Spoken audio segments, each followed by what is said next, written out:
ዲያቆንማ ተነስ የመጣው ስንት ሁላቸውም ስራቸውን ሰርተው ሲሄዱ እኔ ግን መስራት አልቻልኩም። ክርስቲያን የፈውስና የአምልኮ እየተባለ ሚለያይ ሰዓት አላት ወይ ቤተክርስቲያን? የፈውስ መርሃ ግብር የሚባል በቤተክርስቲያን የለም። ፈውስ ዛሬ ዝንበልና ውጣ የሚል አጥማቂ ያለ ተናገር ነው እንጂ ድምጽ ማጉያ ይሰጠዋል፣ ካሜራ ይደቀንለታል። የሚናገረው ሰይጣኑ ነው። በካናዳ የተጠራው የኢትዮጵያ ኦርቶዶክስ ተዋሕዶ ቤተክርስቲያን የሚመለከት ጉባኤ ውዝግብ ፈጥሯል። ፖሊስ ኢንቮልቭ አድርጎበታል። ጃኒ ወይንም ደግሞ በትክክለኛ ስሟ ስመኝ ገብሩ በፖሊስ ቁጥጥር ስር መዋሏን ዛበሻ የፖሊስ ምንጮቼ ነግረውኛል ብሎ ይህን መረጃ አጋርቷል። ሰላም ጤና ይስጥልኝ። በመላው ዓለም የምትገኙ ወደ ዮአብ ሚዲያ ተከታታዮች እንዴት አላችሁ? እግዚአብሔር የተመሰገነ ይሁን። እንግዲህ ዛሬም በአንዳንድ መረጃዎች ወደ እናንተ መጥቻለሁ። ዛሬ እንግዲህ ከምንመለከተው መረጃዎች መካከል እንግዲህ ብዙዎች የሚወዷቸው መምህር ግርማ ወንድሙ ልደታቸውን ግንቦት 29 አክብረዋል። እንኳን ተወለዱ እንላቸዋለን። ሁላችሁም በኮሜንት ሴክሽን ላይ መልካም ምኞታችሁን ግለጹላቸው። ሌላው ደግሞ አጥማቂያን እንግዲህ ከሚባሉት መካከል ቀሲስ ሄኖክ የገጠማቸው ውዝግብ አለ። ያ ውዝግብ ምንድነው የሚለውን በስፋት እናያለን። ስለ አጥማቂያን ቤተክርስቲያን ምን ትላለች የሚለውን በስፋት የምንመለከትበት መርሃ ግብር ነው። ሌላው ደግሞ የምንመለከተው በተለይ ጃኒ አሁን ሰሞኑን ከፍተኛ ውዝግብ ተነስቶባት በቁጥጥር ስር እንደዋለችም እየሰማን ነውና እነዚህ ነገሮች በጋራ የምንመለከትበት መርሃ ግብራችን ነው። ከመርሃ ግብሩ ፍጻሜ አብራችሁን ቆዩ። ቤቱ ሰብስክራይብ ያላደረጋችሁ ሰብስክራይብ፣ ይህን ቪዲዮ ላይክ አድርጉት፣ ሼር ማድረጋችሁ እንዳትረሱ። እስቲ ቀዳሚ ያደረግነውን እንመልከት። የኔ ጥያቄ ደግሞ በቤተክርስቲያናችን ስርዓት ጸበል ስንጠመቅ ሁለት አይነት ነገር አለ። ማለትም ልብስ መልበስ ይቻላል ወይስ ልብስ መልበስ አይቻልም የሚለውን የኔ ጥያቄ። አንዳንድ አባቶች ልብስ መልበስ ይገባል፣ ምክንያቱም የሚያጠምቀው ካህን ሰዎችን ንፍረት ላይ አይገባውም ይላሉ። አንዳንድ አባቶች ደግሞ ልብስ መልበስ አይገባንም፣ ምክንያቱም እምነት ማጣት ነው ወይም ደግሞ የጸበሉን ማዳን እንደ መካር ነው ብለው ይላሉ። ስለዚህ ትክክለኛው የቱ ነው? ይሄ ልብስ ለብሶ አለመልበስ ነው የሚለው ነገር በአጠቃላይ ስንመለከተው ግን ያው ለብሶ መጠመቅ ይቻላል። ምክንያቱም የሚጠበቀው ያልከበደ ነገር ለነሱ እንቅፋት የማይሆን ነገር ማለት ክትት ያለ ነገር ልክ የሚሆን ጥንቅቅ ያለ ያን መልበስ ነው የሚጠበቀው። ከዚያ ውስጥ ጠልፎ ማይጥል እንደገና ደግሞ ከዚህ አንፃር ነው እንጂ ለብሶ ነው መጠመቅ ያለበት። ምክንያቱም ሰዎች እርቃናቸው በሚሆኑበት ጊዜ እንቅፋት ሊሆኑ ስለሚችሉ ማለት ነው። በጣም በዚህ በቀኖና ቤተክርስቲያን ብዙ ነገር አለ። ለምሳሌ ስለ ወርሃ ባብ ሲነገር እኮ ህጸበሉና ከስጋው ደግሞ 40 ክንድ ይራቁ ነው የሚለው አይደለ? ቀኖናው ያን ዲድስቅልያው ፍትሐ ነገሥቱ እና ያ ማለት ምን ማለት ነው? እንቅፋት እንዳይሆኑ እንቅፋት የማይሆኑ ነገሮችን በሙሉ መከልከል እንደሚጠበቅ ፍትሐ ነገሥቱ አስቀምጦታል። ከዚያ መካከል አንዱ እርቃነ ስጋ እንቅፋት ሊሆን ይችላል። ከዚህ አንፃር ለብሰው መጠመቁ ተገቢ ነው። አዎ በጣም መልካም። ምንድነው እኔም እንደው አንዳንድ ቦታ ላይ ስንሰማ አይ ራቁት ነው መጠመቅ ያለባቸው የሚል ነገሮች ሰምተናል። ወደ ኢየሩሳሌም ስንሄድ የዮርዳኖስ ባህር ላይ ለጥምቀት ስንገባ ልብስ አለ የራሱ የኢየሱስ ክርስቶስ ጥምቀት ያለበት ስዕል ተስሎ ሁሉም አንድ አይነት ልብስ የሚለብስበት ተዘጋጅቷል። በቃ ጥምቀት እዛ የሚገባ እርቃኑን አይገባም። ስለዚህ ልብሱን ለብሶ ገብቶ ይጠመቃል። ከዛም በተጨማሪ ደግሞ በቤተክርስቲያን ራሱ ተለቅ ያሉ ክርስትና ሲነሱ እኮ ካህኑ እርቃን እንዳያይ ተብሎ እጅ ተይዞ የ60 ዓመት ዲያቆናዊት ሴት ይዛ ነው የምትቀባው ቅባ ሜሮን ተብረራል። ያ ሁሉ አርቆ ማጠር ነው። አርቆ ማጠር ያው ጠንቅቆ ነግሮታል እኮ። በመቁጠሪያ ሰው አይደበደብም፣ በዱላ አይወጣም አጋንንት። በመቁጠሪያ ሰው አይተሻሽ፣ ጭራሽ አይታይም፣ በድብቅ ነው። እንደዚህ ነው የሚቆጥሩት አባቶቻችን። አንገት ላይ በምን ምክንያት ተደረገ? ቤተክርስቲያን ሲገቡ ለማስታኮት እግዚኦ መሐረነ ክርስቶስን በእንተ ማርያም ኪርያላይሶን ለማሰብ እየረሱ እያረጁ ሲሄዱ እጃችሁ ላይ አርጉ ተባለ። በእንቅልፍ ልብ ይወልቅ ጀመር። ያችኑ የሚተኛትን ትንሽ ጊዜ ደግሞ በገጠር ያሉትም አሁን ታላላቅ መነኮሳት ገዳሚ ያልገቡት ከእጃቸው ይወልቃል። ቤተክርስቲያን ሲደርሱ ምን እናርጋሉ? መስቀል ጨምሩበትና አንገታችሁ ላይ አርጉት። ተባርካ መስቀሏ። ከዚያ ጥቅሙ ምንድነው? እግዚኦ መሐረነ ክርስቶስ ስለማለት አባቴ መቁጠሪያ ነበራቸው። አንድ ቀን በመቁጠሪያ ዳሰውኝ አቁም። ዳዊት ደግሞ ሲጨርሱ በዳዊት ነበር የሚያባብሱኝ። ይኸው መጽሐፍ እንሳለም የለም። ለመሆኑ እስቲ እንደው ልጠይቃችሁ፣ ስትሳለሙ ዝም ብላችሁ ለምትሰሙት አላስተማሩኝም አባቴ እንደዚህ።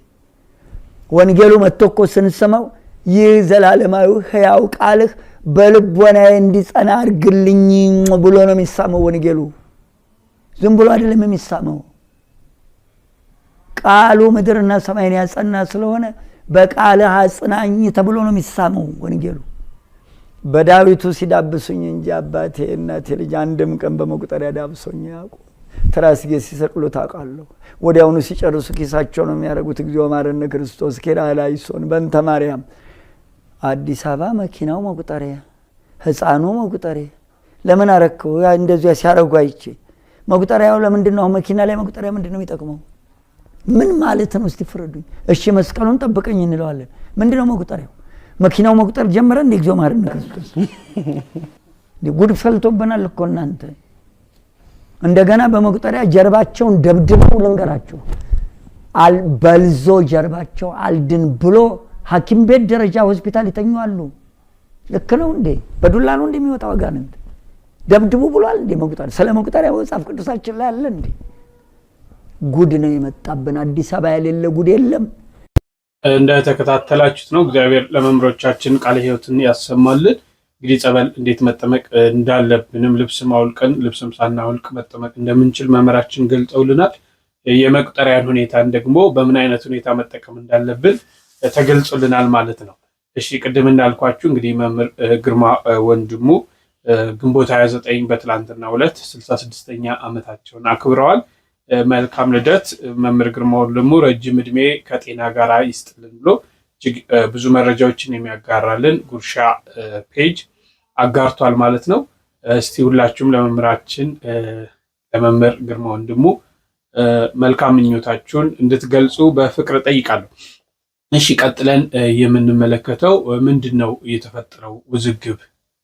የተፈጠረውን ውዝግብ ተመልክተን እንመለስ። በካናዳ የተጠራው የኢትዮጵያ ኦርቶዶክስ ተዋሕዶ ቤተክርስቲያን የሚመለከት ጉባኤ ውዝግብ ፈጥሯል። ፖሊስ ኢንቮልቭ አድርጎበታል። በጉዳዩ ላይ ፖሊስ ዛሬ መግለጫ ሰጥቷል። ቀሲስ ሄኖክን ይመለከታል። እስኪ መረጃውን በአጭሩ ልንገራችሁ።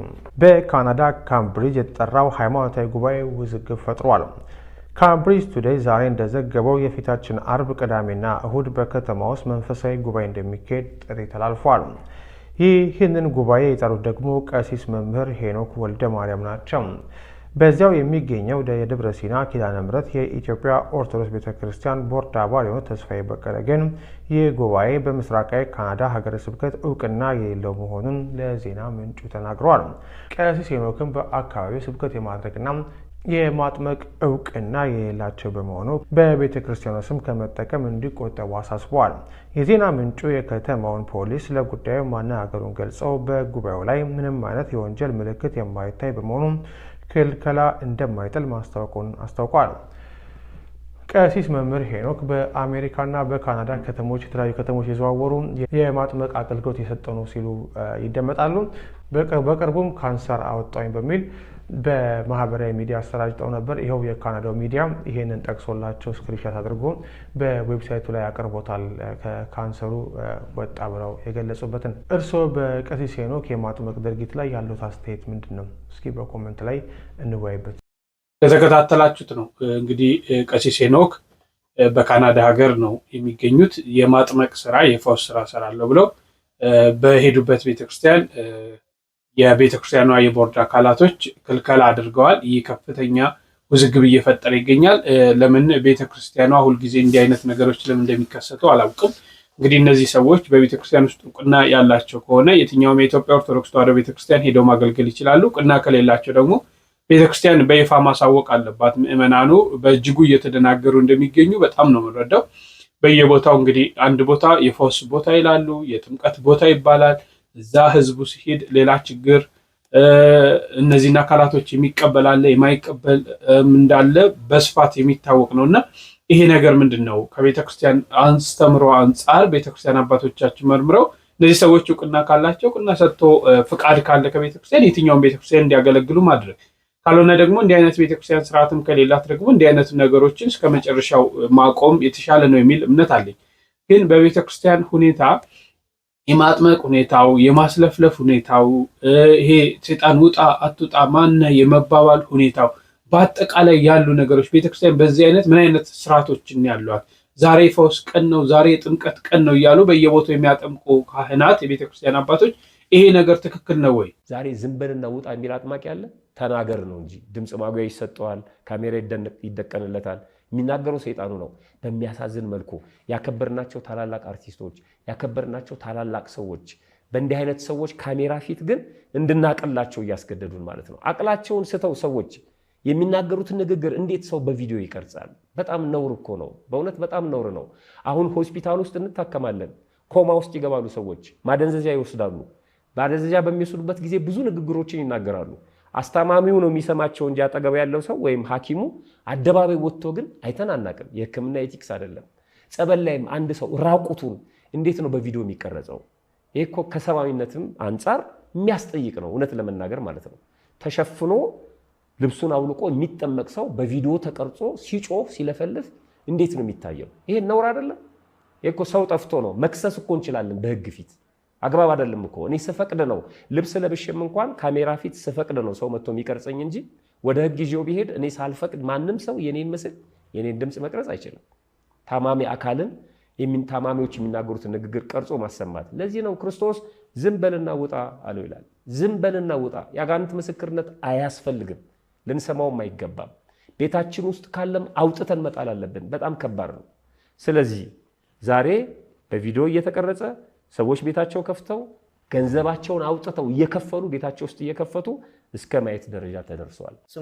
በዚህ ዘመን በቤተ ክርስቲያን ላይ በአውደ ምሕረቶቻችንም ጭምር ሳይቀር እገሌ አጥማቂ መጥተዋልና መጥታችሁ ተፈወሱ እየተባለ ማስታወቂያ እየተነገረና አገልግሎቱም ሲከናወን ይስተዋላል። ለመሆኑ ይህ ሁኔታ ከቤተ ክርስቲያን አስተምህሮና ተልእኮ አንጻር ትክክል ነው ወይ? በቤተ ክርስቲያን አውደ ምሕረት ላይ ስለሚደረገው የአጥማቂያንና የፈውስ መርሃ ግብር ቤተ ክርስቲያን ምን ትላለች? ለመሆኑ በእኛ በኢትዮጵያ ኦርቶዶክስ ተዋሕዶ ቤተ ክርስቲያን የፈውስና የአምልኮ እየተባለ የሚለያይ ሰዓት አላት ወይ? ቤተ ክርስቲያን የፈውስ መርሃ ግብር የሚባል በቤተ ክርስቲያን የለም። ፈውስ ከቅዳሴው ጋር አብሮ የሚሄድ ነው። ከመደበኛው የጸሎት መርሃ ግብራችን ጋራ፣ ከኪዳኑ መርሃ ግብራችን ጋራ፣ ከመስቀሉ ከቁርባኑ መርሃ ግብራችን ጋራ አብሮ የሚሄድ ራሱን ችሎ በቤተ ክርስቲያናችን የፈውስ ለማጥመቅ ብቻ ክህነት የተቀበለ ሰው የለም፣ ሆኖም አያውቅም።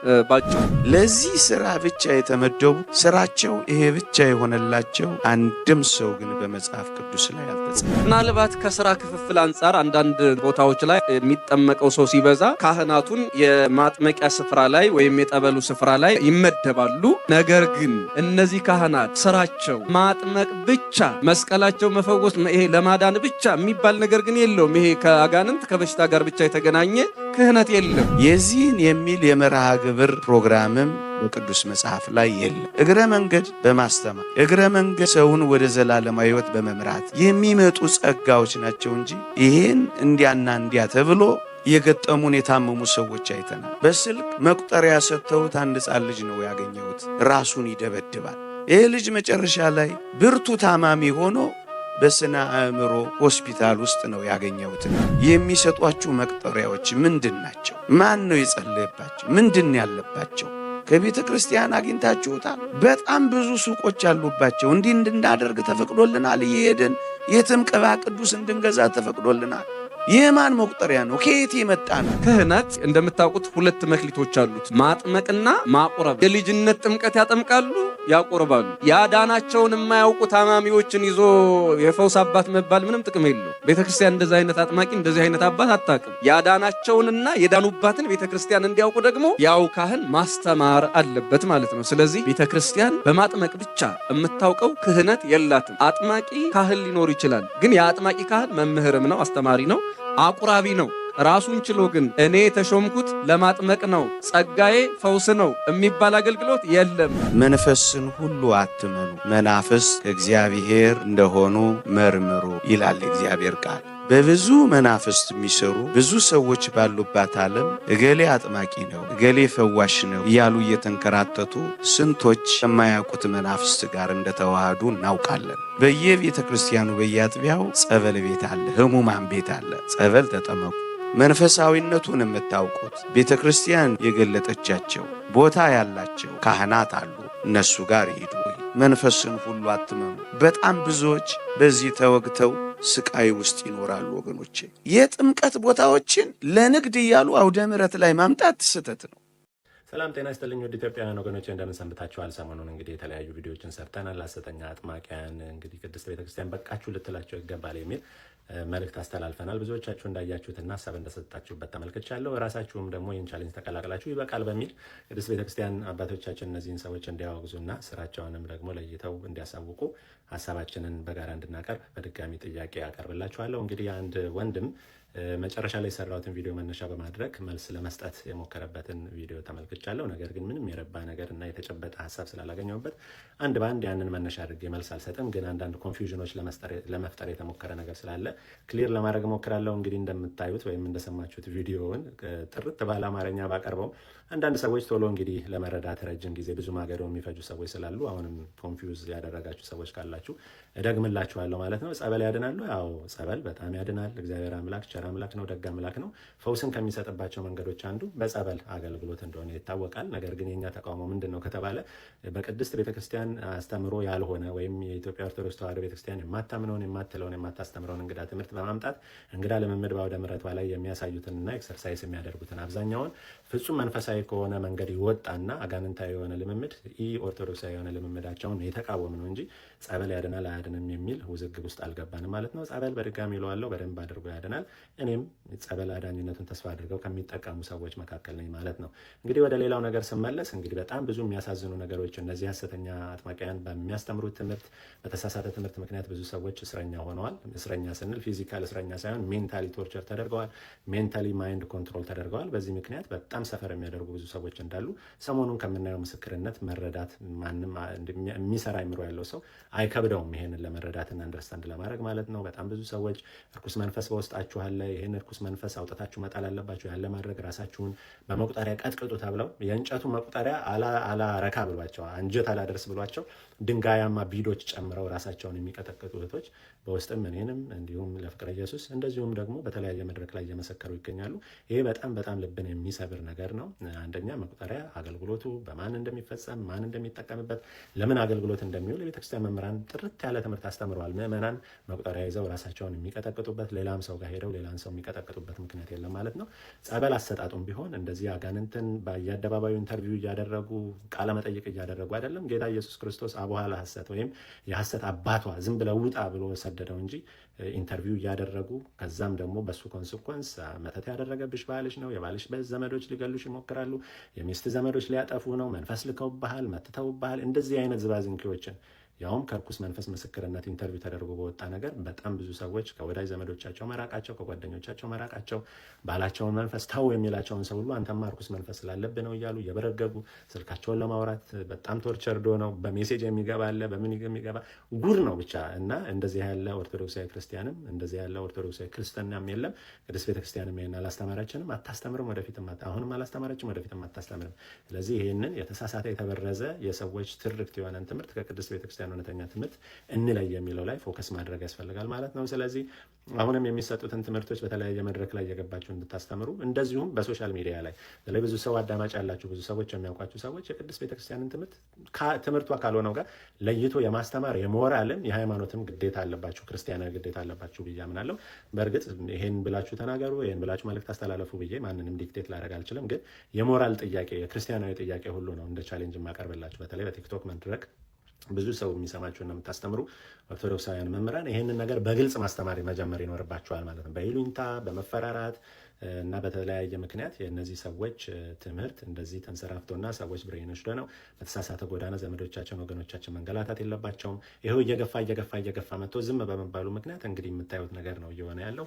ኦቲስቲክ ልጆች በመንፈስ በርኩስ መንፈስ የተያዙ ናቸው፣ ከሰይጣን ጋር የተያያዘ በሽታ ነው ምናምን የሚል ፍጹም ከየት እንደመጣ የማይታወቅ ወፍ ዘራሽ ትምህርት ሁሉ በአደባባይ እየተነገረ ነው እና ሊበቃ ይገባል ማለት ነው። እና የተቃወምነው ይህን እንጂ እውነተኛውን የቤተክርስቲያን አባቶቻችን የሚያደርጉትን ቀኖናችንን ዶግማችንና ትውፊታችንን ጠብቆ የሚካሄደውን የፈውስ አገልግሎት፣ የጸበል አገልግሎት፣ በእምነት የመጠቀም አገልግሎት፣ በቅዱስ ስጋውና በክቡር ደሙ የመዳንን አገልግሎት ይሄንን ማንም የተቃወመ የለም። ስለዚህ ኮንፊውዝ አታድርጉ ወዳጆቻችን፣ እኛ ይሄን አናልንም ለማለት ነው። እንግዲህ የምንሰራው የምናደርገው አገልግሎት ይቀጥላል። እናንተም ዛሬ የምትሳደቡ ሰዎች የተሶኬ የተሳደባችሁን ቢሆን መልእክቱን ስሙት። አንድ ቀን ስትባንኑ እንዳትጸጸቱ ወይም ባባከናችሁት ጊዜ ባጠፋችሁት ጊዜ ቅድስት ቤተክርስቲያን የማትለውን ነገር ኤክሰርሳይዝ በማድረግ ባባከናችሁት ጊዜ እንዳትቆጩ። በጊዜ እንን ቃለ ማለት ነው የሚሰማ ጆሮ ያለው መስማትን ይስማ እንደተባለ አስተውለን ልቦናችንን ሕሊናችንን ቀና አድርገን እናዳምጥ ለማለት ነው። ፈቃደ ሥላሴ ነኝ። ቸርን ሰንብት። ሰላም ጤና ይስጥልኝ ውድ ኢትዮጵያውያን ወገኖች እንደምን ሰንብታችኋል? ለዛሬ ለየት ያለ ቻሌንጅ ወደ እናንተ ይዤ መጥቻለሁ። እስከ መጨረሻው ድረስ ይህን ቪዲዮ እንድታዳምጡት ኮፒ ሊንክ፣ ሼር እና ዱዌት እንድታደርጉት ቪዲዮ መስራት የምትችሉ ሰዎችም የራሳችሁን ቪዲዮ በመስራት ቻሌንጁን ይበቃል በማለት እንድትቀላቀሉ ከወዲሁ በእግዚአብሔር ስም ጠይቃችኋለሁ። ሰሞኑን በሰሯቸው ቪዲዮዎች ለመገንዘብ ወይም ለመረዳት እንደቻላችሁት እንግዲህ በሐሰተኛ አጥማቂያን ዙሪያ ብዙ ተብሏል። ብዙ ለማስተማርና መልእክቶችን ለማስተላለፍ ጥረት እየተደረገ ነው በእውነተኛዎቹ የቤተክርስቲያን መምህራን። ነገር ግን እንግዲህ እነዚህ ሐሰተኛ አጥማቂዎች ላለፉት ብዙ ዓመታት ከ10 እና ከ15 ዓመታት በላይ ጀምሮ የተለያዩ የተሳሳቱ ትምህርቶችን ቅድስት ቤተክርስቲያን የማትለውንና የማታውቀውን እንግዳ ስርዓት በአውደ ምሕረቷ ጭምር እያከናወኑ ቆይተዋል። በተለያየ ምክንያት ችላ ተብለው ነገሩ እዚህ እኛ ጋር ደርሷል ማለት ነው። ነገር ግን አሁን ሰሞኑን እያየነው እየሰማን ያለነው ነገር ግን የሁኔታው አሳሳቢነት እየከፋ መምጣቱን የሚያመላክት ነው። በተለይ በቅርቡ ቀሲስ ኃይለ መለኮት የሰጡትን አስተያየት ሰምታችኋል። ኦቲስቲክ የሆኑ ልጆች እርኩስ መንፈስ አብሯቸው የሚኖር ወይንም ደግሞ እርኩስ መንፈስ የሰይጣን መንፈስ አብሯቸው የሚኖር ነው። ይሄም የሚፈታው እኛ በምናደርገው የፈውስ አገልግሎት ነው የሚል በጣም የሚያስደነግጥ መልእክት ሲያስተላልፉ አይተን ለማለፍ እንደ ባለሙያም እንደ አንድ ኦርቶዶክሳዊ ክርስቲያንም ለማለፍ የተቸገርንበት ሁኔታ ነው ያለው።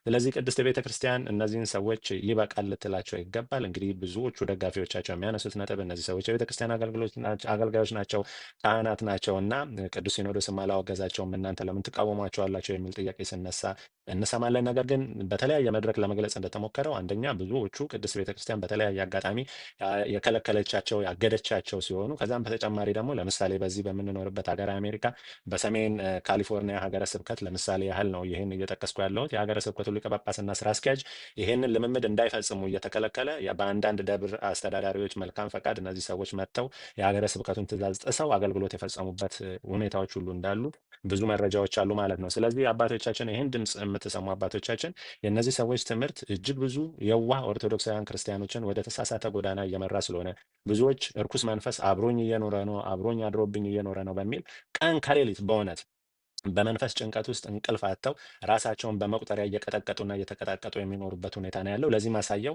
ምንም የኔ ምስክርነት የማያስፈልግም የቴሌግራም ግሩፖች አሉ። ላይቭ ብዙ ሰው ተሰብስቦ በመቁጠሪያ ሴቶች ሳይቀር መድረኩን እየመሩ የሚቀጣቀጡበት አለ። ይህ በጣም የሚያሳዝን ነው። ከዛም አሰራርና ከዚህ አይነት አካሄድ የተመለሱ ደጋግ እህቶቻችን በላይቭ እየገቡ በተለይ ከቢንያም ሽታዬ ጋር በነበረን ቆይታ የሚሰጡትን ምስክርነት ይኖሩ የነበረበትን ጭንቀት ስናይ ስንሰማ በጣም የሚያስደነግጥ ስለሆነ ይሄ መከራና የሰቆቃ ክርስቲያኖች ሳያስቡት ወይም ሳያውቁት በተሳሳተ መንገድ እየገቡበት ያለው ልምምድ እንዲቆም ቅድስት ቤተክርስቲያን ሀይ ማለት ይኖርባታል። በቃችሁ ልትላቸው ይገባል። ብዙዎች በተሳሳቱትና ተሳስተው ባስተማሩት ትምህርት ይቅርታ እንዲጠይቁ ቅድስት ቤተክርስቲያንን እና አሻሽለው ትምህርቱን እንዲሰጡ እየተደረገ ባለበት ሁኔታ የእነዚህ ሰዎች የተሳሳተ ትምህርት የተሳሳተ ድርጊት ዝም እና ችላ ሊባል አይገባም ብለን እናምናለን። ቅድስት ቤተክርስቲያን አባቶቻችን ድምጻችንን ሰምታችሁ ለዚህ ችግርና ለዚህ ማነቆ የመጨረሻ መፍትሄ እንደምታበጁለት ተስፋ እናደርጋለን። ሰላም እግዚአብሔር ከሁላችን ጋር ይሁን። በእውነት ለመምህሮቻችን እግዚአብሔር አምላክ ቃለ ሕይወትን ያሰማልን። ከሰፋ ካለ እንግዲህ የቤተክርስቲያኒቷ ትምህርት ይሄ ነው። በዚህ ቪዲዮ ብዙዎች ልትናደዱ እንደምትችሉ ተስፋ አደርጋለሁ። ለምን እውነታን አንዳንዴ መቀበል ያለብን ይመስለኛል። የቤተክርስቲያኒቷ አስተምሮ እንግዲህ መምህራኖቻችን የገለጹት ነው። ከዚህ ውጭ ሌላ አስተምሮ የላትም እና ሌሎች አካላቶች ሌላ የሚያደርጉት ነገር ከስርዓት የወጣ ነው እና እነዚህ ነገሮች በቃ ልክ አይደለም፣ በዚህ አይነት መንገድ ሂዱ፣ አባቶቻችን ናቸው፣ መግፋት አያስፈልግም፣ በዚህ አይነት መንገድ ሂዱ፣ በዚህ አይነት መንገድ አገልግሎት ስጡ ብሎ በቤተክርስቲያኒቷ ስርዓት መሰረት አገልግሎት ቢሰጥ የተሻለ ነው ብዬ አስባለሁ። ለምን ህዝቡ ለሁለት ተከፍሎ እንግዲህ ግማሽ እነሱም ይደግፋል፣ ግማሽ የሆነ የቲፎዞ ነገር ነው። ሃይማኖት ደግሞ በቲፎዞ የሚሆን ስላልሆነ እንግዲህ በስርዓተ ቤተክርስቲያን ሁላችንም እንድንመራ ሁላችንም በቤተክርስቲያኒቷ ስርዓት ብንሄድ የተሻለ ነው የሚል እምነት አለው። እግዚአብሔር ጩኸትና ሆዋይታን ስለማይወድ ማለት ነው። አጋንንትንም የሚያስለፈልፍ የትኛውም አባት በመጽሐፍ ቅዱስ ላይ አልተጠቀሰም። ውጣ ነው ተብሎ ተገስጾ የሚወጣው እንጂ አንተ ማነህ፣ ከየት ነው የመጣው፣ የት ነው ያስካት፣ እንዴት ነው ያስከው፣ ምን አድርጋ ነው የሚሉ ታሪኮች ቤተሰብ ለበላይ የተለያዩ እንዲህ አይነት መንፈስ እንዲህ አይነት ውስጥ ጨዋታ ውስጥ የተገባበት የትኛውም መጽሐፍ ቅዱስ ላይ ስለሌለ ይህን ነገር ሁላችንም ብናስተውል የተሻለ ነው የሚል እምነት አለኝ። እሺ ሌላው በመግቢያ እንዳነሳሁት እንግዲህ ጃኒ በጣም ሁሉ ብዙ ሰው የሚወዳት ወደ 1.8 ሚሊዮን ተከታይ ያላት ቲክታከር ናት። እንግዲህ በድሬዳዋ ህዝብ ላይ የፈጸመችው በላይቭ ላይ የተናገረችው ንግግር አለ ከዚህ ከሺቲ አለባበስ ጋራ። ያን ተከትሎ እንግዲህ ክስ ተመስርቶባት ወደ ድሬዳዋ በፖሊስ ተይዛ ሌሊት ተሰምቷል። እና ምንድነው የተደረገው? ምንድነው ያለው ነገር እስቲ የሚለውን እንመልከት። ስመኝ ገብሩ ወይም ጃኒ በመባል የምታወቅ ቲክቶከር በቁጥጥር ስር ውላለች። ለምን ታሰረች? ምክንያቱ ምንድነው? አጭር ዝርዝር መረጃ ይዤላችሁ መጥቻለሁ። ከኢትዮጵያን ቲክቶክ በርካታ ተከታዮች ካሏቸው ሰዎች መካከል አንዷ የሆነችው ቲክቶከሯ ጃኒ በፖሊስ ቁጥጥር ስር ውላለች። የፖሊስ ምንጮች ለዛሀበሻ እንደገለጹት ከሆነ የጃኒ ከሳሽ የድሬዳዋ ከተማ አስተዳደር ነው። ከቀናት በፊት በቲክቶክ ፕላትፎርም ላይ የድሬዳዋ ነዋሪዎችን አስነጓሪ ንግግር በመናገሯ ምክንያት የተለያየ ውግዘት ሲቀርብባት የነበረችው ቲክቶከሯ ጃኒ ትላንት ሐሙስ ግንቦት 28 ቀን 2017 ዓ.ም በቦሌ ክፍለ ከተማ ፖሊስ ቁጥጥር ስር ልትውል እንደቻለች ያውቀናል።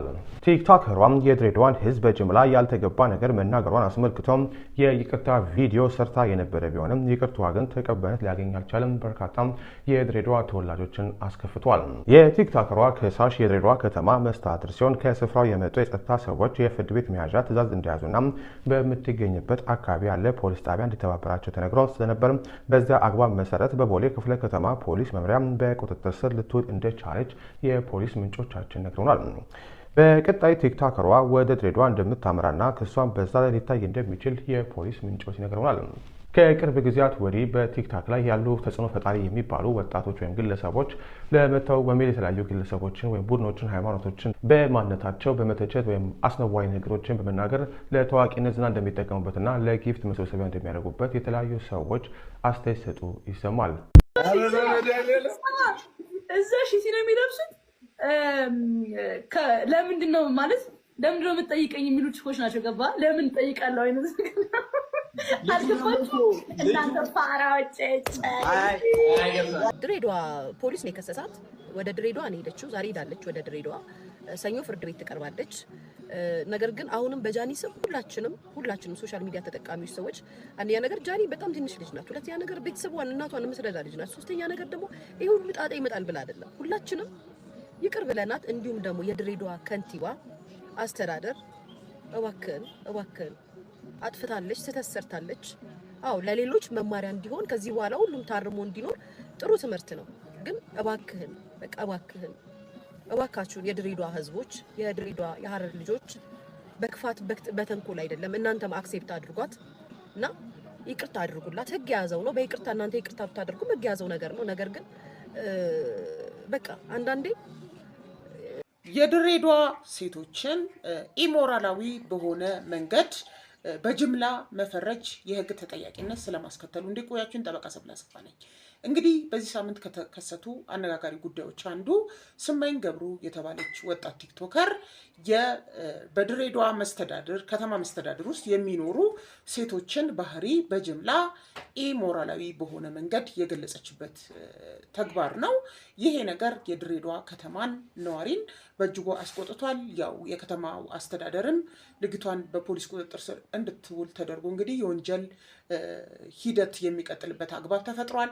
ይሄ ነገር አንድን ህዝብ አንድን የከተማ መስተዳደር ነዋሪ እንደዚህ በጅምላ ኢሞራላዊ በሆነ መልኩ መግለጽ በህግ ኃላፊነትን የሚያስከትል መሆኑን በቀላል እስራት የሚያስቀጣ መሆኑን መገንዘብና መጠንቀቅ ይገባል። እኛም እንግዲህ በአካል ሄደን በተለያየ አጋጣሚ በስራ በሄድንበት ሰዓት እንደነ ቢኒ ድሬ ቲዩብ ያሉ እንደነ ጠበቃ ፋሲል ያሉ እንዲሁም አብረውን በርካታ ሴቶችን በወቅቱ በነበሩበት ሰዓት እንዳየነው የድሬዳዋ ነዋሪ ወንዱም ሴቱም በጣም ስርዓትና ፍቅር ያለው በጣም የሚወደድ ማህበረሰብ ነው። በዚህ መልኩ የሚዘለፍበት አግባብ ተገቢ ባለመሆኑ ሁላችንም ልንጠነቀቅ ይገባል። መሰል ጠቃሚ መረጃዎች እንድታገኙ ይህን አካውንቴን ይከታተሉ። አመሰግናለሁ።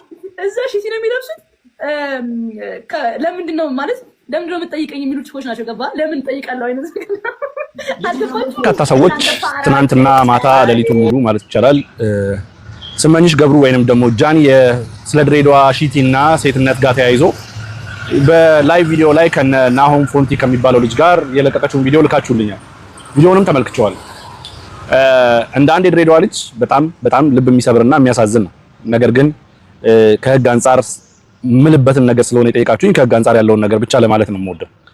እንግዲህ የጥላቻ ንግግርና ሐሰተኛ መረጃን ለማሰራጨት የሚከለክለውን አዋጅ 1185 2012 የወጣው ማለት ነው በሚመለከት በጾታ፣ በብሔር፣ በቡድን ወይንም ደግሞ በማህበረሰብ ላይ የሚሰነዘሩ እንደዚህ አይነት የጥላቻ ንግግሮች በህግ ዘንድ ያስጠይቃል። ይህንን በተመለከተ እንግዲህ አዋጁ ላይ በአንቀጽ 2 ንዑስ ቁጥር 2 እንዲሁም በአንቀጽ 4 እንዲሁም ደግሞ በአንቀጽ 7 ላይ ቅጣትን በሚደነግገው ላይ ቅጣቱ እንግዲህ ከ3 ዓመት ብሎም እስከ 5 ዓመት አሊያም ደግሞ በማህበረሰብ ወይም በቡድን ወይም ደግሞ በጾታው ላይ የደረሰ ጉዳት ከሌለ በግዴታ ስራዎች ጭምር ሊያስቀጣ እንደሚችል ህጉ ይደነግጋል። ስለዚህ እንደዚህ አይነት የአፍ ወለምታ የሚመስሉ ነገር ግን ዴሊብሬትም ወይም ደግሞ ሆን ተብለው የሚደረጉ የጥላቻ ንግግሮች ከህግ ዘንድ ተጠያቂነትን ያመጣሉ ማለት ነው። ስለዚህ በዛ ላይ ቪዲዮ ላይ እንግዲህ እህታችን የተናገረችው የድሬዳዋ ልጆች ሺቲን በመልበሳቸው እስኪጠየቁ ድረስ እንደማይጠብቁ ሴትነታቸውን በሚያዋርድና በሚያንቋሽሽ ከሰውነት በወጣ ወይም በዘለለ እሷ ሴት ሆና ማለት ነው በሚያንቋሽሽና አጸያፊ በሆነ ቃል እስኪጠየቁ ድረስ አይጠብቁም በማለት የሰጠችው ትችት ከህግ ዘንድ ምንም ጥያቄ የለውም፣ ያስጠይቃል።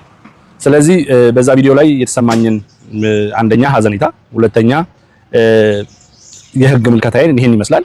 ነገር ግን አንድና አንድ ነገር ማወቅ ያለበት ይቅርታ ብለናል፣ ይቅርታ ልንል ነው፣ ይቅርታ ይላሉ በሚል እንደዚህ አይነት የወንጀል ድርጊቶች ሊቋረጡ ይገባሉ ወይ የሚለውን ደግሞ በሌላ ቪዲዮ መጣበታለሁ። አመሰግናለሁ። ሰላም፣ እንዴት ናችሁ ውድ የቲክቶክ ቤተሰቦቼ? ይሄ ቪዲዮ የይቅርታ ቪዲዮ ነው። ቪዲዮ ረዥም ነው፣ ተቆርጦ ነው የተወሰደው። ቢሆንም ግን ቃላቱ ልክ አልነበረም። እናንተ ልክ ናችሁ እና በጣም በጣም ይቅርታ ከልቤ ነው። እናቴ ሺቲ ለብሳ ነው ያሳደገችኝ እና ሌላ ነገር ወይም ደግሞ ተንኮል አስቤ ወይ ደግሞ እናንተን ለመናገር አስቤ አልነበረም። ጀስት ላይቭ ላይ እየተጫወት ነበረ እየተነጋገርን ላይክ በቀልድ መሀል ላይ የተወራ ወሬ ነው እና ለዛም ይቅርታ በጣም ሁላችሁም የድሬዳዋ ሰዎች በጣም ወዳችኋለሁ። ከአንዴም ሁለቴ መጥቻለሁ። በጣም አሪፍ ሰው ናችሁ፣ በጣም ጸደይ ሰው ናችሁ። እግዚአብሔርን ወዳችኋለሁ ድሬዎች። መጥቼ እንደውም ቪዲዮ ሰራለሁ፣ ሀግ አደርጋለሁ፣ አቅፋለሁ ድጋሚ ማለት ነው እና ወዳችኋለሁ። እንግዲህ አይታችሁታል። አብዛኛውን ጊዜ ሶሻል ሚዲያ ላይ በተለይ ላይቭ ስትሪም ላይ ሳናስበው ከአንደበታችን የሚወጡ ነገሮች ሰውን አልፎ እንደ ሀገር እንደ አካባቢ የሚያስቀይሙ ነገሮች ይኖራሉ። ሁሌም እንደምንለው ሶሻል ሚዲያ ላይ ስትወጡ የምትናገሯቸውን ነገሮች ቁጥብ አድርጓቸው። ፍቅራችሁንም ስትገልጹ አሊያም ደግሞ ጥላቻችሁንም ስትናገሩ ነገ ምን ይመጣብኛል ወይስ ደግሞ ምን ይደርስብኛል የሚለውን ነገር እንደ ትልቅ ሰው ማስተዋል ይኖርባችኋል። እንግዲህ እንደተከታተላችሁት ነው። አብዛኛውን ነገር አይታችኋል። እሷም ይቅርታ ጠይቃለች። ያው በሺቲ ያለባበስ ላይቭ ላይ ሆና የድሬዳዋ ሴቶች ሺቲ ሲለብሱ ያው ምንም በተለይ ከዚህ ከግብረ ስጋ ግንኙነት ጋር ተያይዞ ያለ ነገር መጠየቅ አይገባም እፈልጋለሁ ማለታቸው ነው የሚል ነገር ነው ያነሳችሁ። ብዙዎችን አስቀይመዋል። በጣም የሚገርመኝ አንድ ነገር ማንሳት የምፈልገው አንዳንድ ሰዎች ታዋቂ ሲሆኑና ገንዘብ ሲያገኙ አእምሯቸውን ይስታሉ። በእውነት ገንዘብ ሲያገኙ ቀድሞ ክርስቲያን የነበሩ ኦርቶዶክስ የነበሩ ሰዎች ልክ ገንዘብ ሲያገኙ ከአንገታቸው ማህተባቸው ራሱ ያወልቁታል፣ ይበጥሱታል። ልክ እንዲህ አይነት ደግሞ በቃ ሁሉን ነገር እንደ ልብ ነው የሚናገሩት እና ለምን ይሄ ሊሆን እንደሚችል ብዙ ጊዜ ግራ ነው የሚገባኝ። እንግዲህ እህታችን ያው ብዙዎችን ትረዳለች። ትላንትና ከነበረችበት ህይወት ወጣ ዛሬ የተሻለ ላይ ደርሳለች እና ታስራ ያው ፍርድ ቤት ሰኞ እንደምትቀርብም ታውቋል። ይቅርታም ጠይቃለች በዚህ ዙሪያ። ብዙዎችም ወንድሞቿ ጓደኞቿ ደግሞ ይቅርታዋን የድሬዳዋ ህዝብ እንዲቀበላት ምሕረት እንዲያደርግላት እየጠየቁ ነውና እንግዲህ እግዚአብሔር ከሷ ጋር ይሁንና ምሕረትን እንድታገኝ ይቅርታዋንም እንዲቀበሉ እኛም ምኞታችን ነው። ግን አንዳንዴ እንዲህ አይነት ነገሮችን ስናደርግ በተረጋጋ መልኩ የምንናገረውን ነገር ሰዎችን ያንጻሉ፣ ሰዎችን ይጠቅማሉ፣ ሰዎችን ይጎዳሉ የሚሉ ነገሮችን ማስተዋል ብንችል የተሻለ ነው የሚል እምነት አለኝ። እንግዲህ ሀሳብ አስተያየቶቻችሁን በኮሜንት ሴክሽን ላይ እየሰጣችሁኝ ለዛሬ ያስኩት ነበር። በሌላ ጊዜ እስክንገናኝ ቸረን ሰንብት።